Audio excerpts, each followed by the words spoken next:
Fala galerinha, beleza? Então, vamos lá, fechando mais um videozinho. É o nosso último vídeo agora do segundo bimestre, tá? O último vídeo de revisão. Então a gente continua usando o CA, tá? Lá é a unidade 8 ali do CA, da apostila 2, para a gente concluir esse segundo bimestre. É mais um videozinho curto, só para a gente dar uma pinceladinha. A gente vai discutir na live também sobre isso, fazer atividades, vai fazer um monte de coisa ainda sobre esse tema e os outros que a gente já passou. Então a ideia é concluir rapidinho isso, tá? E para que não fique uma coisa muito extensa para vocês, já que você tem que continuar assistindo as aulas do positivo, né? São as aulas mais abrangentes, aulas que vão explicar um pouco melhor, passo a passo, cada esse processo que a gente tem falado aqui. Então aqui a gente vai falar um pouco dos povos do Brasil, né? A gente falou povos da América e tem os povos do Brasil. Então ali, os povos que viviam no Brasil não desenvolveram o sistema de escrita. Então, os povos que estavam aqui antes da chegada dos portugueses não tinham ainda o sistema de escrita. Pesquisas arqueológicas, né, registros das tradições orais e testemunhos europeus consistem em fontes utilizadas para estudar os grupos indígenas que habitavam o território quando os portugueses chegaram ao continente americano. Então ali temos ali os primeiros habitantes do Brasil. 12 mil anos atrás, sim, a gente já chegou a falar, ano passado, lembra, a gente falou um pouco de Luzia, em Minas, né? Então foi o primeiro habitante que foi localizado, né? Há 11.500, 12 mil anos atrás, mais ou menos. Minas Gerais, no caso, então tem várias regiões que existem fragmentos, né, que podem dizer que teve um habitante ali, que teve uma fogueira, que teve alguma coisa que teve um contato com o ser humano naquela região, e aqui principalmente no Brasil. 6 mil anos atrás, grupos passaram a praticar agricultura, eram seminômades, pois migravam de uma região a outra, então lembro lá os nômades, seminômades, os sedentários, tudo que a gente falou na parte da pré-história. Aqui também a gente teve, né, no Brasil também esse processo de seminômades. 1000 anos atrás, o território brasileiro estava ocupado por diferentes povos.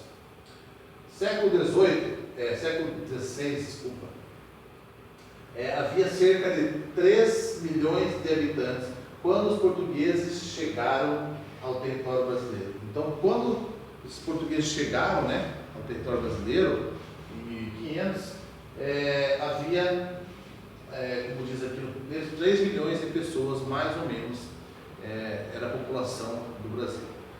População composta por indígenas. Claro que era uma média, eles tinham uma noção, porque eles não tinham censo disso, não tinham como fazer esse controle, até porque era muito desconhecido. E como o Brasil é um território muito extenso, adentrar nessa mata levou muitos anos para ter uma noção de todas essas tribos, de todos esses grupos, essas pessoas que já residiam aqui, né, que já tinham a sua vida aqui até ser descoberto, né, como a gente sempre fala, pelos portugueses e pelos europeus.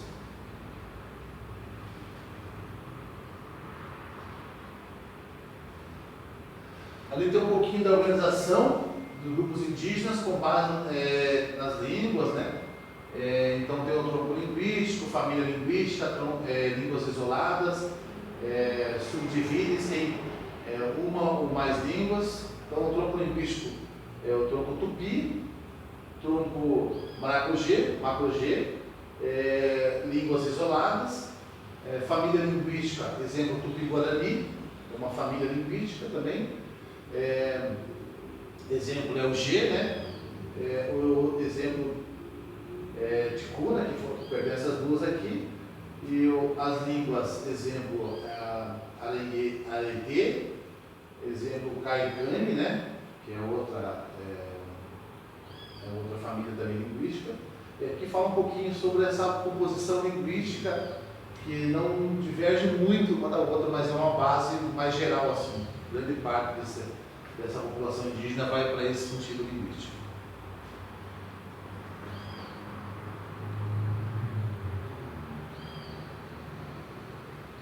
Diferentes povos, diferentes costumes.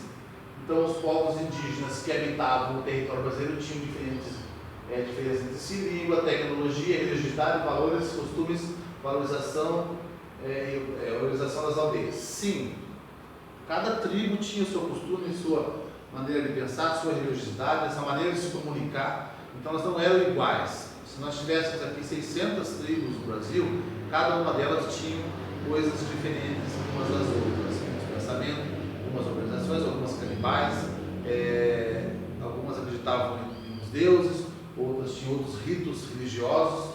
Então tinha essas diferenças sim entre umas tribos e outras, entre uma tribo e outra. O que mais ali? Nômades, caçadores e coletores alimentavam-se de mel, formigas e ovos de tartaruga. Sim, nômades. Então, nômades eram o quê? Aqueles que não plantavam mesmo, né? Normalmente o nômade ele não planta, ele apenas faz coletas, né? Porque se você vai plantar, quando você vira agricultor, você vai fazer a colheita, aí você vai colher. Senão você vai fazer só a coleta, você só retira de uma plantação ou de uma árvore que já tem, ele está ali, né?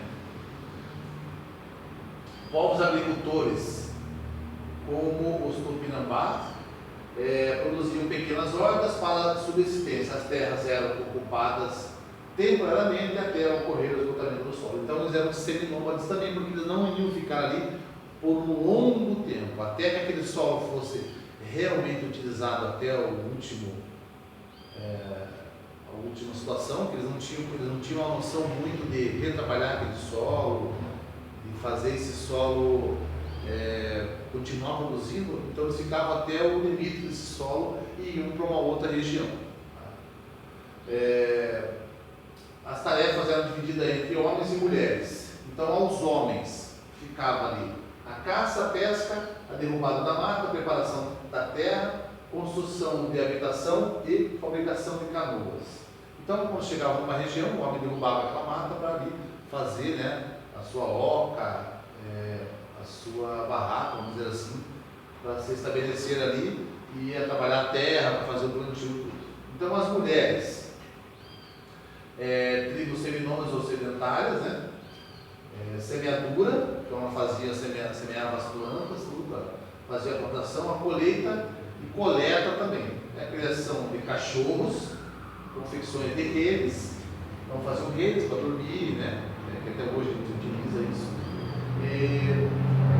As mulheres mais velhas, moeda de mandioca, que é a farinha, né? Que é a raiz, a mandioca é uma raiz.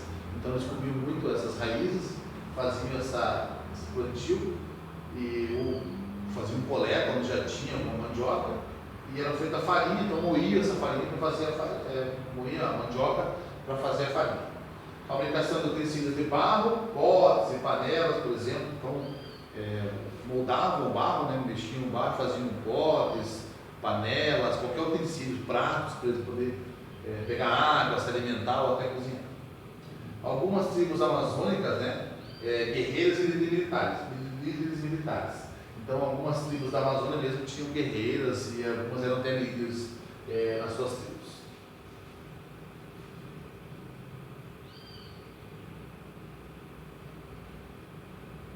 Ali na página 22 tem um quadrinho, como que era mais ou menos um modo grosso, assim, não era geral isso, mas a grande maioria ia para essa organização da sociedade indígena, né? Então tem um quadrinho de como eram formadas as aldeias, então que eram subdivisões das tribos, tinham vários formatos.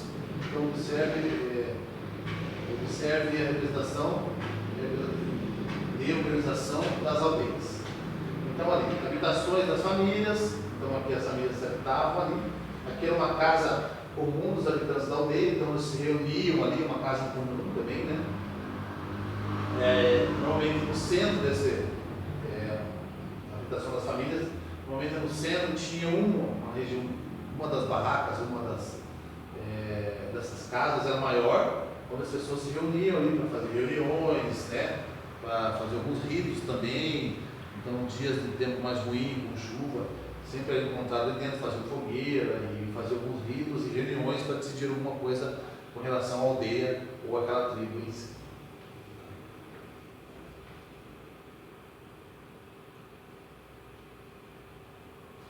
Então ali um pouquinho da cultura indígena também, produção de cerâmica, como a gente já falou para as mulheres, né? Confecção de máscara. Então eles faziam umas máscaras para os seus ritos, que eram algumas alegorias que eles tinham, e usavam os animais também, né? Como exemplo, o caso do tucano, bacaí, então algumas coisas assim que eles usavam também, as máscaras indígenas.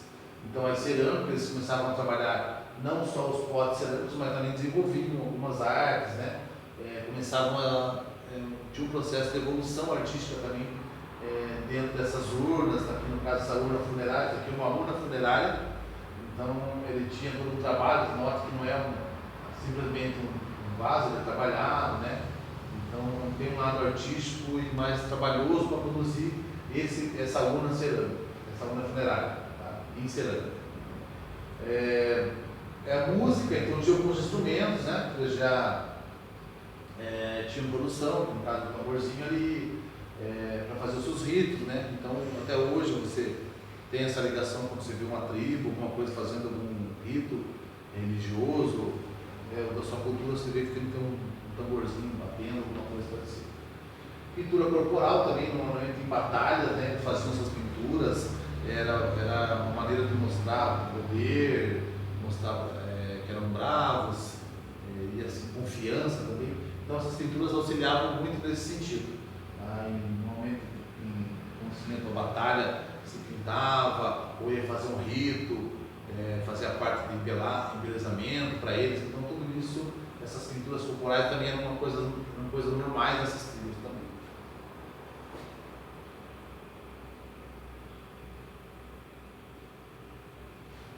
Então ali as crenças e as guerras também é interessante. A gente na live vai falar um pouquinho mais sobre isso, a gente vai discutir umas coisinhas mais bacanas, eu quero passar para vocês umas curiosidades sobre essas partes indígenas. Mas as crenças e as guerras aqui, os indígenas acreditavam no equilíbrio entre os elementos da natureza. O pajé atuava como um curandeiro nos grupos indígenas, realizando rituais, né, e usando plantas medicinais. Então ele tinha o conhecimento de algumas plantas que faziam curas de alguns enfermos, algumas doenças que tinham na época para eles ali. Os tupi migravam constantemente em busca da terra sem males, né? As guerras ocorriam na maior parte das vezes por vingança. Os inimigos capturados poderiam ser sacrificados em ritos antropofágicos. Antropofágico no sentido assim, o que acontece? Normalmente se capturavam um guerreiro, a ideia é que eles comessem, né? Cada um pegasse um pedaço daquele guerreiro e eles iam adquirir aquela força daquele guerreiro. Era toda uma crença que tinha, não era no modo geral isso, mas algumas tribos, né, faziam esses ritos também. Então aqui fala justamente dessa imagem, ó, eles comendo um pedaço de um outro índio, por exemplo, aqui de uma outra pessoa. E assim eles adquiriam poder. Aqui embaixo tem alguma coisinha escrita.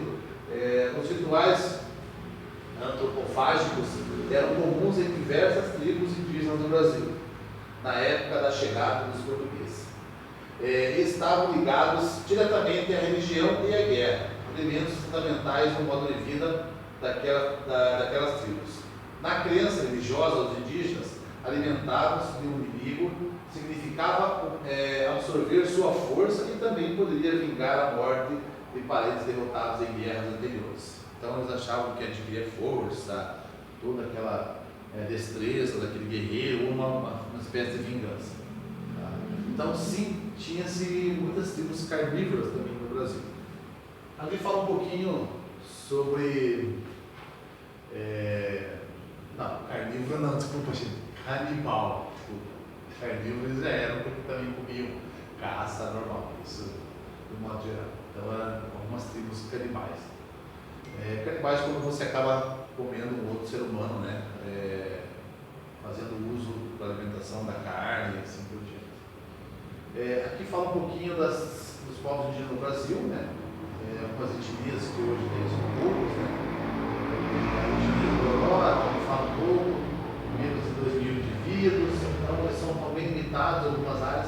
Existem sim na Amazônia algumas tribos ainda que não tiveram contato com o homem branco, vamos dizer assim, né?